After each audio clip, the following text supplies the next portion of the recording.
The Inner Sanctum presents the Wednesday Whip Around. Hello everyone and welcome back to the Inner Sanctum YouTube channel. We've got another edition of the Wednesday Whip Around this week, and we've gone big. We've gotten 4 guests on with us, including myself, the host, Anthony Alessiani. I've got Jono Baruch on with me this week. Hello, Jono. G'day, Anthony. Great to be back with you, mate. Plenty to talk about. Looking forward to it. It's good to have you back, mate. Dom, my friend, Dominic Graniti, how are you, my friend? Doing good, mate. It was good to see you in person over the weekend. Had some great encounters at the Crown Casino, but great to be back over Zoom. Yeah, we were at the F1 on the weekend. We'll get to that a little bit later on because a few good stories that did happen across the weekend. And this week, the first person to enter my DMs, actually, which was phenomenal, Joshy Ward. Wardy, welcome to the Wednesday Whip Around. Thank you, Anthony. I'm amazed I was the first one to enter your DMs, but great to be on once again. Yeah, look, a few enter the DMs, but they're not here for the whip around, that's for sure. So it's good to have you on, mate. It's been a big week in sport, so much so that we actually couldn't fit it all in to what's going to be a massive whip around. And we're going to start with the latest news, which is Gil McLachlan, who is stepping down as AFL CEO. He's been on the tenure for close to, I think, 8 or 9 years now. He's been through the AFLW expansion, countless amounts of difficulties with the COVID situation over the last couple of years. And Jono, what is this legacy for Gil that he's leaving at the end of the season? I think it's a strong one. I think it's one that will be remembered as someone who really secured the future of the game in both a literal sense and a figurative sense. He took over in 2014 from Andrew Demetrio, who he probably oversaw the first sign of expanding the league, and Gil just took that, and not so much in the realms of a men's comp, but secured the women's comp, fast-tracked that. We'll talk about that a bit more later, and just what he's been able to do to get that off and running. But I think what everyone will remember more fondly and recently is just how well he's led the competition through the COVID pandemic and those 2 years. And speaking at his press conference, he spoke about that day in March when he had to call the season off and just how bleak the outcome looked then. And to be able to make it through the end of that season and the following season, and to be in a position now where the balance sheets of the AFL are actually looking quite good. He's still got a checklist to finish off before he properly finishes up at the end of the year. But I think it will be a very strong legacy that Gil McLachlan will leave behind at the AFL, and it's going to be big shoes to fill, as always, for a successor. Yeah, I think he's going to be. I think the tenure that he had overall has been a pretty successful one, considering the position he actually started in, and to carry it through. The AFL had some of its biggest years, a record amount of members across all clubs, a record amount of attendances during those years, and successful grand finals. And I think the legacy overall is going to be how he took the comp from basically its knees all the way to back where it is now, considering the situations we were dealt with. And Dom, you actually covered this one, mate. What are your thoughts on Gil stepping down? Yeah, I was a bit shocked, to be honest, that he stepped down. It really caught me by surprise. I was reading a bit into it, and apparently he wanted to step down prior to the pandemic, but committed to going through this tough period. And that's just massive respect to him, not only as an administrator, but as a man, to see out the game. He could have just left, and left the game in a mess. And who knows what the state of the AFL would have been like without Gil. But he's done a fantastic job, really. And as he said, he's left the AFL in the best shape that it's ever been in his words. And, he's still got the CBA to agree, and the expansion, and a lot of other things to go through, which is, it's big of him, because like I said, he could have just left. He could have left right now instead of seeing the AFLW season 2 years later, but he's given him enough time to look for a successor to his job, and he's going to, play out the rest of his role, which is, some pretty important things for the AFL future.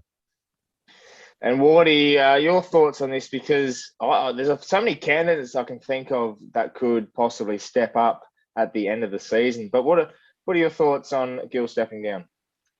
Yeah, it's a blow because, as Jono and Dom have said, he leaves such a lasting legacy, and probably the biggest legacy of them all, because Yeah, he guided the AFL through a pandemic. Still got games going. Still got games rolling through this whole time. Yeah, it was a shock when I found out the news. There's a couple. I think internally, Travis Auld, he's always been touted as the potential replacement for Gil, and externally, there's Brendan Gale, the Richmond CEO. I think either one of those two would be really good options because Travis Auld has done terrifically in the last couple of years. You know, with the fixture scheduling and the broadcast side of things, and Brendan Gale, he's literally taken Richmond up from their knees too. So yeah, I think those two would be the main options. But yeah, it's still a shock to me. It'll still be a shock to everyone for a long time, and I think it will be very hard to replace what he's been able to do. John, is this announcement, I wouldn't say premature, but it's really early in the season to announce something like this, considering, you know, it's round 4, we're still building a season, and I think it's a shock more than anything. But is this a bit premature for him, or is this, you know, perfect time to say, all right, I'm stepping down, but we've still got a season to do this and that, and really get a successful one out of it? I think people who have been around the football industry have known for some time, as Dom said, that this would probably be probably in the last few years of the McLachlan reign as CEO of the league. And I think particularly he wanted to wait until this AFLW season was run and done, which was done so brilliantly on Saturday afternoon at the Adelaide Oval. And I think now it gives him enough time to declare his intentions early, say this is what I've got to do, and also give the AFL Commissioner, Richard Goyder, and the executive team enough time to really find that replacement. And I'm sure what he was discussing, some of the potential candidates to take over, with such a list of things to get done and to chase and to really finish off his tenure. I can't imagine that there'll be someone who comes in externally after that to start afresh. So whoever is that new person that's going to be taking over, whether it be a Travis Auld, a Kylie Rogers, Andrew Dillon's a name that's been mentioned, or even a Brendan Gale, they'll be involved in the processes over the next few months over the end of the season. So I think it was definitely known that it was coming to the end of Gil's tenure, but again, it's still a shock that it has come this early. But I think it's done the right thing by everyone, just by declaring the intentions early. And I think he summed it up. He summed it up best at his press conference yesterday. You know, everyone has their day, and this is mine. And you look at what is done. Some things could have been done a bit better, but overall, he's been a very, very good CEO for the game. Yeah, I completely agree. Dom, I'm going to throw a name here. Eddie Mcguire. You stole the words out of my mouth. When Jono was listing some names, I saw a meme about it, and I thought, surely not. But I want to ask you, because obviously you are more in the loop than me, is Eddie Mcguire any shot? Because it'd be a name for sure. I think high profile wise, yes, and I'm sure he'll throw his hat in the ring.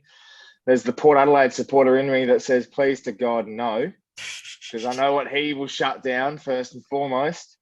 But I think, look, you have to go in-house. You have to go with people that have sort of built the game with Gil at this time. And the game's changed so much on and off the field drastically in the last 5 years, including with COVID. And I think someone that has dealt with these situations, but also is capable of making their own decisions, has to be giving every opportunity. So if it's any of the names Jono mentioned, I think they're well worthy. I wouldn't mind Brendan Gale. You know, he's taken someone like a team like Richmond and put them on the map essentially from what they were, and high expectations as well. I think the AFL probably needs some of those, and a little bit of a reality mindset change might be a good thing. So I think, yeah, Wardy, what do you think, mate? Do they go outside, or do they go in-house and just stick with a protocol as such? I think that, yeah, it is the protocol going internally. I reckon that would be their first choice because, the names Jono mentioned, they've pretty much done the same thing as Gil has, had to chop and change things like pretty much on the go these last couple of years. And I mean, they could look externally. If Eddie Mcguire did get the CEO role, I'd actually give up on footy.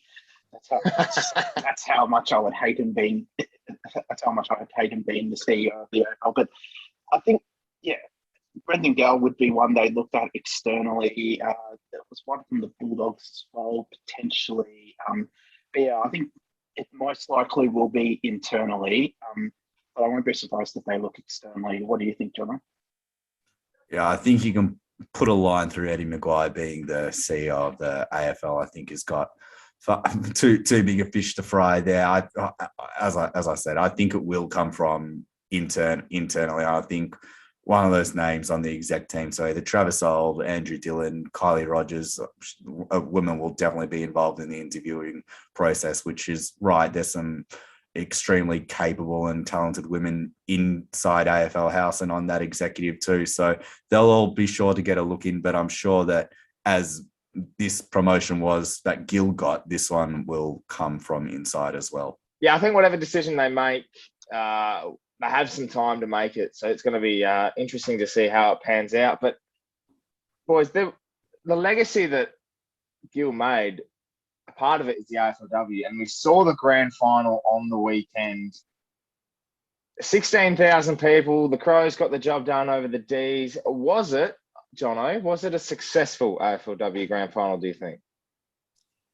I think it was. I think it was definitely the grand final that they wanted. The competition wanted. You got the two greatest women's football players of this era of AFLW on either side. Daisy Pearce, Erin Phillips, playing against each other. Erin going for her third, Daisy going for her first.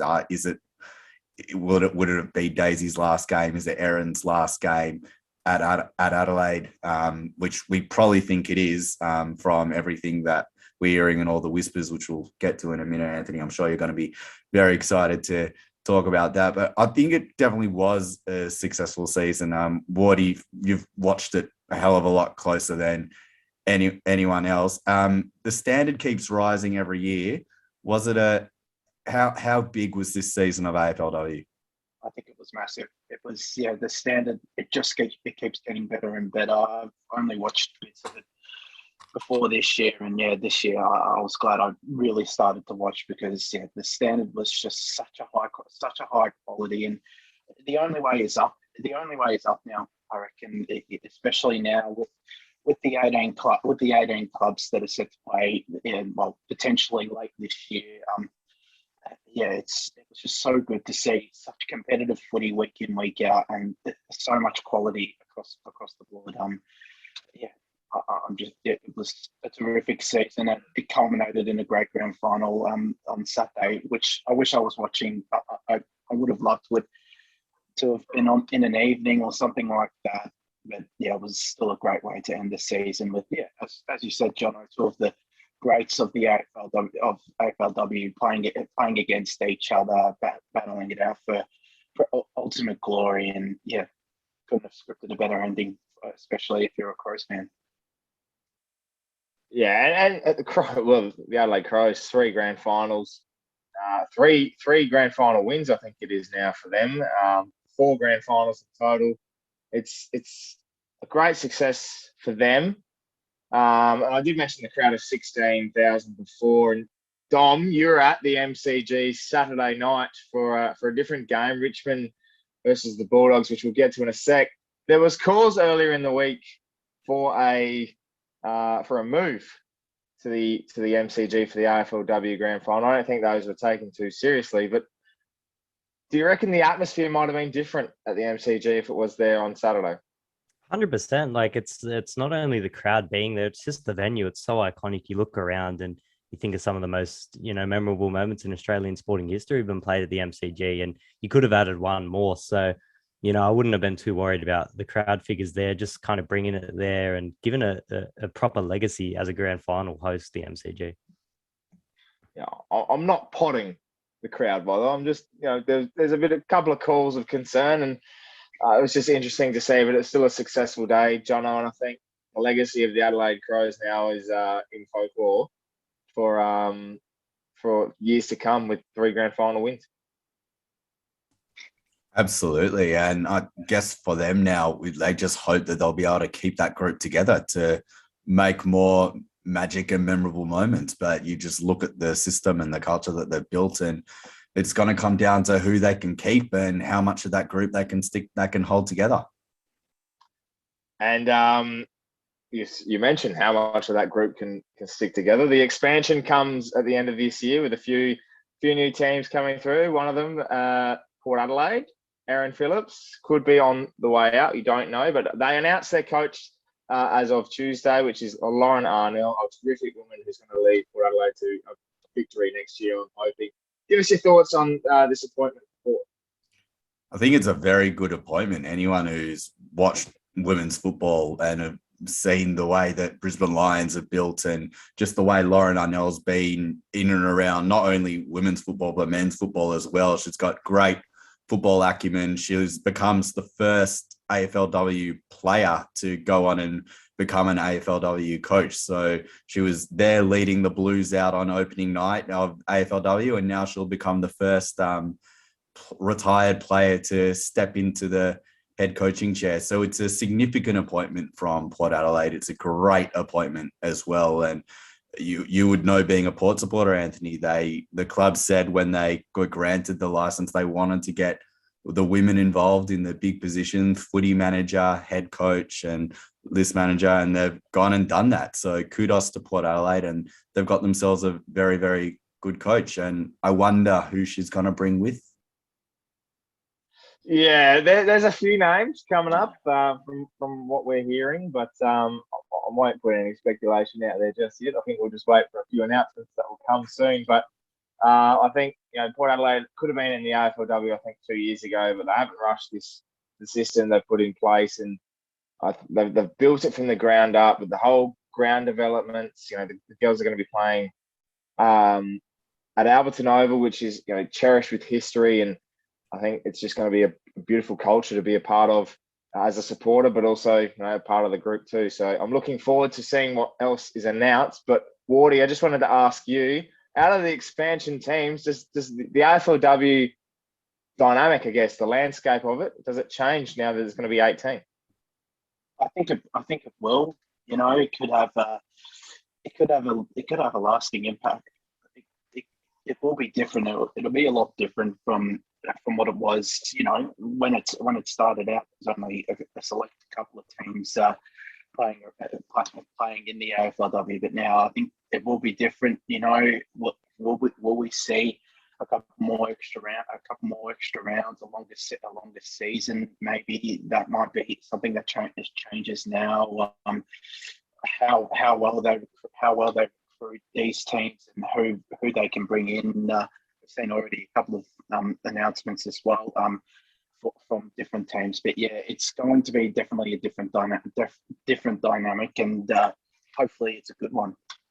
Waddy, how does it sit with you with these? Obviously, it's great. We've got these 18 teams coming in and the 4 new teams joining in now to bring it up to the 18 teams. But how does the whole expansion, and we've seen player raids and announcements so far being made. Our hearts were broken on Monday night when Maddie Prasparkas and Georgia G were announced that they were going off to the Essendon Football Club coming in.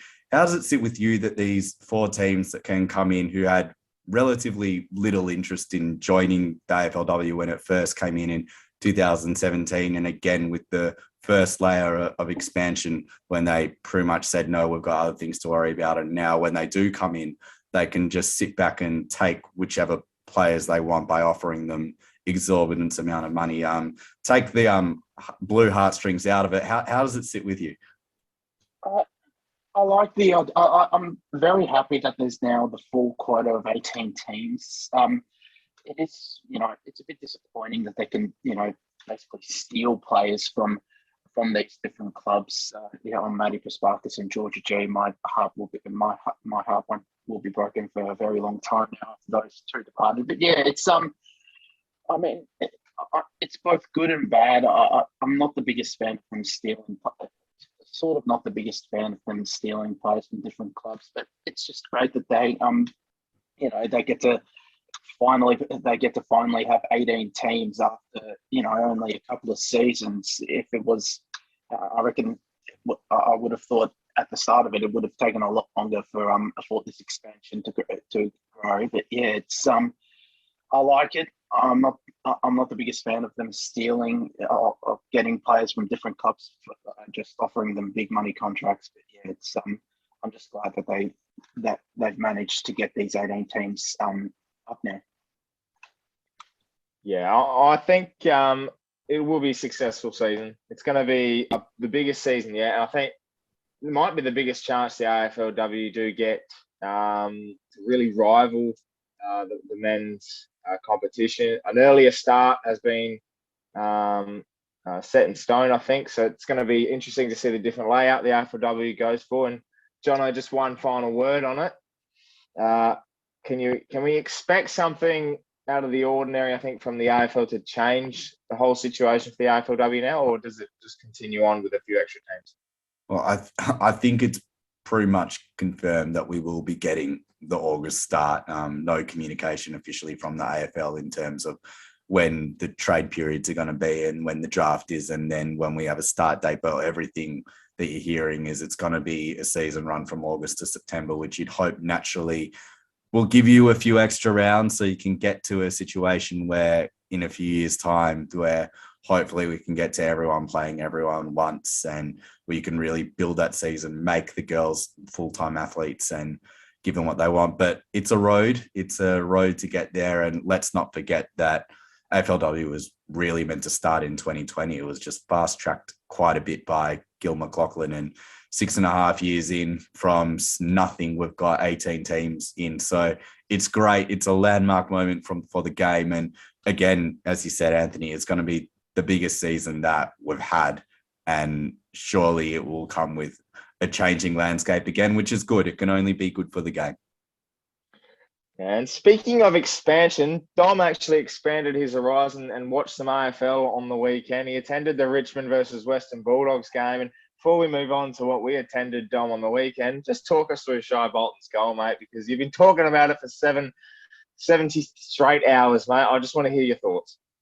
Well, look, the first opening half of the AFL probably wasn't the best endorsement for a casual AFL fan such as myself, but that goal was just absolutely out of this world. And I feel quite honoured to be a part of it because I've seen a lot of people throw out the notion that it might be goal of the year. So to be in attendance and the ball coming right in front of me, it was fantastic. But no, for real, like it was a really good game. Richmond played very, very well.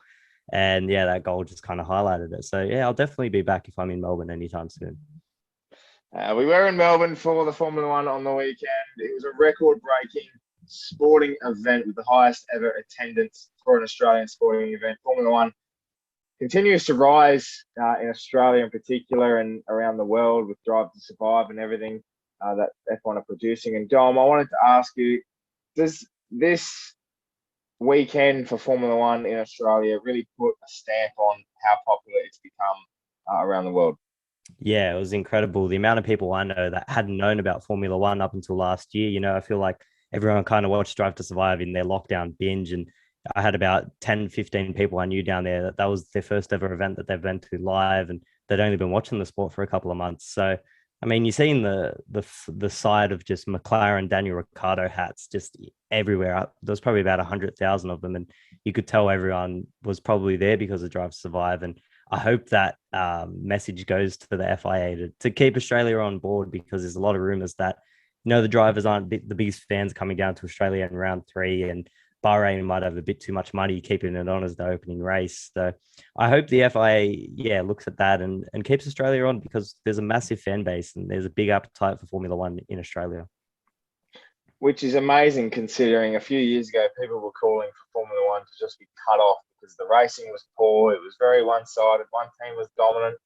Danny Rick wasn't doing the greatest. And I think now with the changing of rules and everything that's happened over the last couple of years with COVID, the racing's been extraordinary. And John, I think you could feel the vibe from Dom and I when we met up over the weekend, but around Melbourne in particular, I think it was a pretty successful event. Absolutely, it was just being around. I live 20 minutes away from Albert Park, and you could feel the buzz just across the whole weekend, right from the Thursday when they opened it up for the practice sessions and the parades and the V8s. It was really just a massive event, and I speak as a Melburnian to you that it was one that definitely brought Melbourne all the way back to life and really pumped the city up, and everyone was flying in from everywhere just to be at the Formula One. But it really did show that there was some genuine worry from Melbourne that they were going to lose this race after 2 years of not having the event. And there was some talk from north of the border that your neck of the woods, Dom, wanted to steal the event and have it over the Harbour Bridge and around Sydney as well. But I think what we've just seen on the weekend is that Melbourne and Albert Park is definitely the place to do it. Wardy, I wanted to ask you, mate, this with 420,000 people, the pit lane and the whole track was basically packed with people after the race on Sunday, and record attendances for every single day. Does this event for Australia, for Melbourne, for Formula One signify the fact that COVID, well, it's not over, the pandemic's not over, but for sporting events, we can actually attend and create such an atmosphere that was there on the weekend? It definitely does. It was just so awesome to see all those fans out there over the weekend.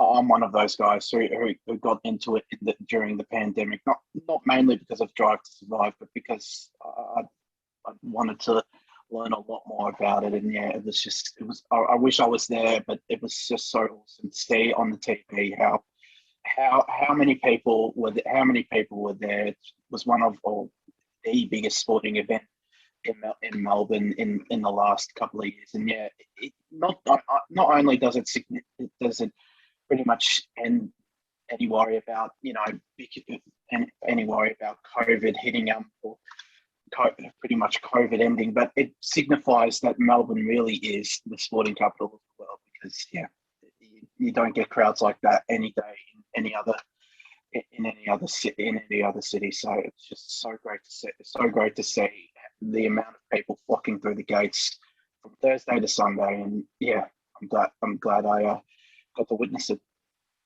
Yeah, it was a sensational event. So many people, such a great event to be actually at. A bucket list item for myself to tick off and to see the cars go around. And I mean, it was a 3-hour wait for a pizza, but I'm telling you, it was absolutely worth it, both taste and experience. So I'm very happy to have attended that. But Dom, I think one of the biggest changes for the event as well was on track with the layout changing quite significantly. I thought it shaved off about 5 to 10 seconds of a race pace. So what was your thoughts on that track layout change?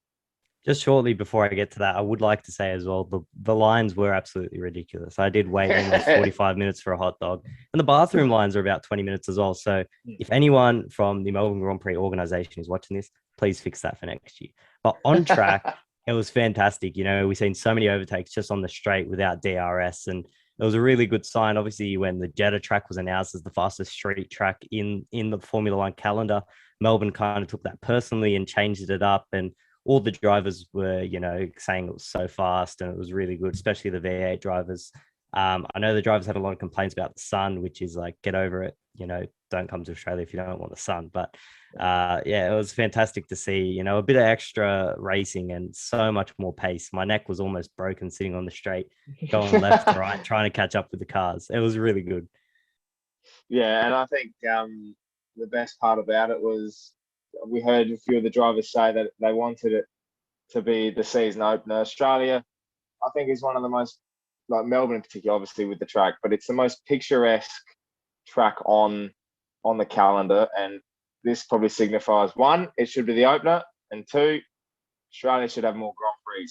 Jono, one final thought before we close the whip around. The Grand Prix, will you be attending next year, and will it be with Dom and I? Oh, 100% I'll be there. And if you guys want me to go along with you guys, I'll happily be there in the bleachers with you. Awesome. I think we'll hit up Hutto and get a box. I think that'll be the best part about it. So let's see how it happens. But Wardy, mate, it's been a pleasure to have you on the whip around this week. Good insight for everything, and looking forward to seeing what you produce on the Sanctum this week. Thank you for having me on, Anthony. And yeah, great to talk all things F1, AFL, and AFLW this week. And yeah, keep up the good work as well. Thanks, buddy. Jono, we're looking forward to having plenty more content come from you this week as well. Thank you so much for jumping on the whip round. No worries, mate. It's always a pleasure. Dom, my friend, it's good to have you on the whip around talking all things AFL. You had great insight, so great stuff with that. But it's good seeing you on the weekend as well. So thank you for joining. Yeah, thanks for having us.